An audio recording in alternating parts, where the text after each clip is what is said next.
अस्सलाम वालेकुम dear students. आज जो हम कोर्स स्टार्ट करने जा रहे हैं ये एफएससी केमिस्ट्री पार्ट 1 का कोर्स है और आज उसका लेक्चर नंबर फर्स्ट है। और जो चैप्टर हम स्टडी करने जा रहे हैं वो पहला चैप्टर है एफएससी फर्स्ट ईयर केमिस्ट्री का, दैट इज़ स्टोक्योमेट्री। आज के लेक्चर में हम पर्टिकुलरली बात करेंगे कि ये स्टोक्योमेट्री होती क्या है और हम इसको क्यों स्टडी करते हैं, ठीक है, ताकि आपको सबसे पहले ये कंसेप्ट अंडरस्टैंड हो जाए कि आप इस चैप्टर को स्टडी क्यों करते हैं और इसके आउटपुट्स क्या होते हैं, इसके आपके पास एडवांटेजेस क्या होते हैं, ठीक है। तो सबसे पहले हम बात करते हैं स्टोक्योमेट्री की। अब अच्छा, स्टोक्योमेट्री क्या होता है कि अगर हम इसमें देखें relative amount of substance involve in chemical reactions, कि केमिकल रिएक्शंस के अंदर कितने अमाउंट इन्वॉल्व होते हैं। जैसे कि हम डेली लाइफ एग्जांपल पे ले लें तो कोई भी अगर हम लेट्स सपोज खाना बनाते हैं तो उसके अंदर भी हमारे पास एक कैलकुलेटेड क्वांटिटी हर एक चीज़ के ऐड करते हैं तभी जाके वो खाना बनता है, ठीक है। तो इस तरह से कोई और चीज़ अगर आप इंटरमिक्स करते हैं तो एक कैलकुलेटेड क्वांटिटी आप क्या करते हैं उसके अंदर ऐड करते हैं। ऐसा नहीं होता कि आप रैंडमली ऐड करें और प्रोडक्ट कोई ना कोई एक्सपेक्ट करें, तो वैसा पॉसिबल नहीं होता है, ठीक है। तो हर एक चीज़ की, जैसे आजकल जो होता है ना, लेट्स सपोज हम कोई भी आप अगर बॉटल देखते हैं, ठीक है, तो उसके ऊपर इंग्रेडिएंट्स लिखे होते हैं कि ये चीज़ें उसके अंदर ऐड की हुई होती है, ठीक है।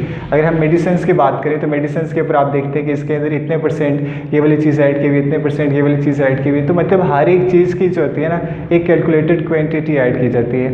अच्छा, हमें कैसे पता चलता है कि वो वाली क्वांटिटी ऐड की जाती है। लेट्स सपोज हम सैनिटाइज़र की एग्जांपल ले लेते हैं। तो सैनिटाइज़र के अंदर आप अगर लेबल पे देखें ना तो आपको नज़र आएगा कि इतने % अल्कोहल पड़ा हुआ है, इतने % ग्लिसरीन पड़ी हुई है। वो आप चेक करेंगे तो आपको आइडिया लगेगा कि वो जो क्वांटिटी होती है ना कि वो हमें किस तरह से पता चलता है कि 70% है, कितने % है।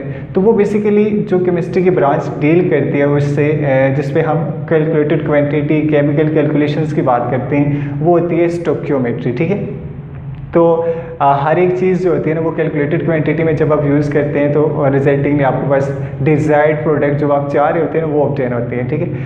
अब सबसे पहले मैंने यहाँ पे लिखा हुआ है relative amount of substance involve in chemical reactions, ठीक है। बैलेंस केमिकल इक्वेशन में देखते हैं आप उसके अंदर रिलेटिव अमाउंट मतलब कितनी एक रिएक्टेंट के हिसाब से दूसरे की कितनी अमाउंट यूज़ हो रही है, इसको आप कहते हैं स्टोक्योमेट्री। अगर हम इस वर्ड के ऊपर आएँ स्टोक्योमेट्री, तो दो वर्ड से मिलकर बना हुआ है। एक स्टोक्यन मीन्स एलिमेंट्स एंड मीट्री मीन्स मेजरमेंट, मतलब एलिमेंट्स की आप क्या करते हैं मेजरमेंट करते हैं, ठीक है। अच्छा, इसमें स्टोक्योमेट्री जो होती है केमिकल इंडस्ट्री, आपने कोई भी केमिकल बनाना है, ठीक है, केमिस्ट्री की फील्ड में अगर आपने रहना है तो उसके अंदर आप कोई भी केमिकल बनाएंगे तो जाहिर बात है आप उससे कुछ ना कुछ ग्राम लेंगे, कोई प्रोडक्ट नहीं बनाएंगे, तो उसके लिए आपको कुछ ना कुछ क्वांटिटी चाहिए होती है। आप लैब के अंदर जाके एक्सपेरिमेंट करते हैं। तो फर्स्ट ईयर वाले जो स्टूडेंट्स होंगे, जो ये आपके कोर्स जो स्टार्ट हो रहा होगा, इससे पहले भी आपने शायद 10th में पढ़ा होगा। ये जैसे मैंने एक डायग्राम ड्रॉ की, इसको कहते हैं टाइट्रेशन, ठीक है।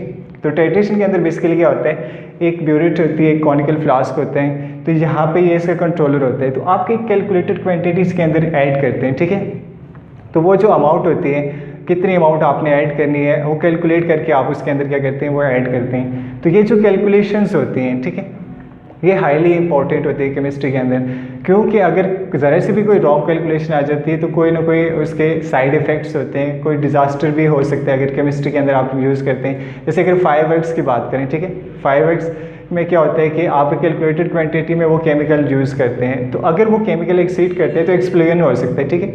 इसी तरह से अगर आप कंबशन की बात करते हैं तो उसमें कितनी क्वांटिटी ऑफ ऑक्सीजन यूज़ होती है, उसके अलावा फ्यूल कितना यूज़ होता है, ठीक है। तो हर एक चीज़ होती है ना उसके अंदर आपके पास कैलकुलेशंस यूज़ हो रही होती हैं। तो जब भी आप लैब के अंदर जाएंगे, ठीक है, प्रैक्टिकल करने के लिए, तो आपका इनकाउंटर होगा डिफरेंट केमिकल से। तो कोई भी केमिकल्स को ऐसे नहीं होगा कि आप उठा के सारे दूसरे के साथ मिक्स कर देंगे। उसके लिए क्या होगा कि आप एक केमिकल्स की वो एक कैलकुलेटेड अमाउंट यूज़ करेंगे, पहले उसको मेजर करेंगे, फ्लास्क के अंदर रखेंगे इतने ml है, ये सारी चीज़ें हैं, ठीक है।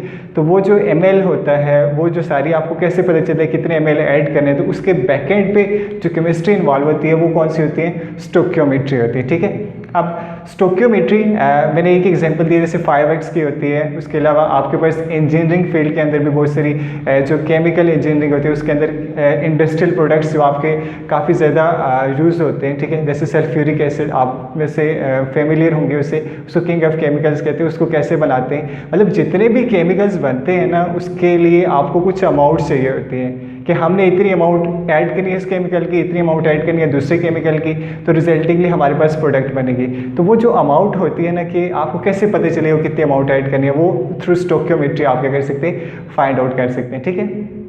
अब केमिस्ट्री के अंदर हम पर्टिकुलरली आज का जो हमारा टॉपिक होगा हम इसमें सिर्फ बताएंगे कि जो स्टोकियोमेट्री होती है, मैं जैसे पहले से बता दिया कि इसमें हम अमाउंट चेक करते हैं तो इसके आउटपुट्स क्या होते हैं, ठीक है। इसमें से हमारे पास जो डिज़ायर्ड रिजल्ट जो हम ऑब्टेन करना चाह रहे हैं वो कौन कौन से होते हैं। पहले मैंने लिखा हुआ है कैलकुलेशन प्रॉब्लम्स, ठीक है।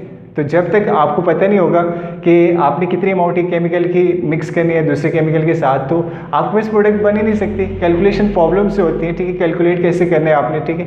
तो उसके लिए कैलकुलेशंस के लिए आपको क्या ज़रूरत पड़ती है, स्टोकियोमेट्री की ज़रूरत पड़ती है। कैलकुलेशन प्रॉब्लम्स को आपने अगर सॉल्व करना है तो वो किसके थ्रू हो सकते हैं, स्टोकियोमेट्री के थ्रू हो सकते हैं। फिर आ जाते हैं क्वांटिटेटिव इंफॉर्मेशन, ठीक है। क्वांटिटेटिव आप चेक करते हैं कितने ग्राम्स होते हैं, कितने mls होते हैं, वो सारी की सारी जितनी भी इंफॉर्मेशन होती है ना जो केमिकल के रिगार्डिंग होती है। जैसे कि मैंने बताया था एक सैनिटाइज़र की एग्जांपल दिया आप लोगों को, तो उसके ऊपर आप चेक कर सकते हैं लेबल में लिखा होगा ये चीज़ें होती हैं। उसके अलावा कोई मेडिसिन यूज़ करते हैं, कोई टेबलेट यूज़ करते हैं, ठीक है, तो उसके ऊपर भी पीछे एक जो बॉक्स बना होता है उसमें लिखी होती है ये चीज़ें हमने यूज़ की, ये चीज़ें इतनी क्वान्टिटी में यूज़ की। तो वो उसके बैकएंड के ऊपर जो केमिस्ट्री इन्वॉल्व होती है, मतलब आप अगर हम इसको ब्रॉडली देखें ना तो हर एक चीज़ जो केमिस्ट्री की होती है वो कैलकुलेशंस के थ्रू ही गुजरती है, मतलब कैलकुलेशन का एक प्रोसेस होता है उसके बाद से ही गुजरती है, तो तभी जाके आपको पास डिजायर्ड प्रोडक्ट बनती है। तो वो सारी की सारी प्रॉब्लम्स होती हैं उनको किस तरह से आपने केमिकल्स को जो तरह करेक्ट रेशियो में मिक्स करना है उसके लिए स्टोकियोमेट्री इन्वॉल्व होती है। थर्ड जो आपके पास चीज़ ऑब्टेन होती है that is yield of the reaction, ठीक है। यील्ड ऑफ द रिएक्शन का मतलब होता है कि आपके पास प्रोडक्ट कितने मिल रहे हैं, ठीक है।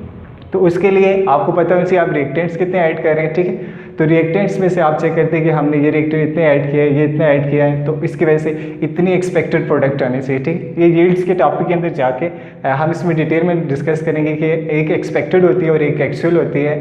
यील्ड एक्सपेक्टेड किस तरह से हम कैलकुलेट करते हैं, तो स्टोकियोमेट्री, ठीक है, कि हम पता लगा लेते हैं कि अगर ये चीज़ हो रही है तो इसका एंड रिजल्ट ये वाला होना चाहिए, ठीक है, जिसको हम एक्सपेक्टेड रिजल्ट कहते हैं। और जो एक्चुअल होते हैं जब आप लैब के अंदर जाते हैं काम करते हैं आपको पता चलता है कि ये वैसा नहीं होता जो कि हम एक्सपेक्ट कर रहे थे। कुछ ना कुछ अमाउंट जो होती है ना वो कम हो जाती है, उसके डिफरेंट रीजंस होते हैं, वो सारी की सारी हम अपकमिंग लेक्चर्स में डिस्क्राइब करेंगे। तो ये बेसिक हमारा इंट्रोडक्शन था कि स्टोकियोमेट्री हम क्यों स्टडी करते हैं, ठीक है, और इसकी एप्लीकेशंस कौन सी होती हैं, ठीक है। तो हर एक जो केमिकल इंडस्ट्री होती है लैब के अंदर हर एक जो एक्सपेरिमेंट आप कर रहे होते हैं उसके अंदर आप कैलकुलेटेड क्वांटिटी ऑफ केमिकल्स को यूज़ करते हैं। तो वो जो कैलकुलेटेड क्वांटिटी ऑफ केमिकल्स होते हैं वो आपको कैसे पता चलता है कि कितने ऐड करने, वो केमिस्ट्री की जो ब्रांच उस चीज़ से डील करती है उसको आप कहते हैं स्टोकियोमेट्री, ठीक है।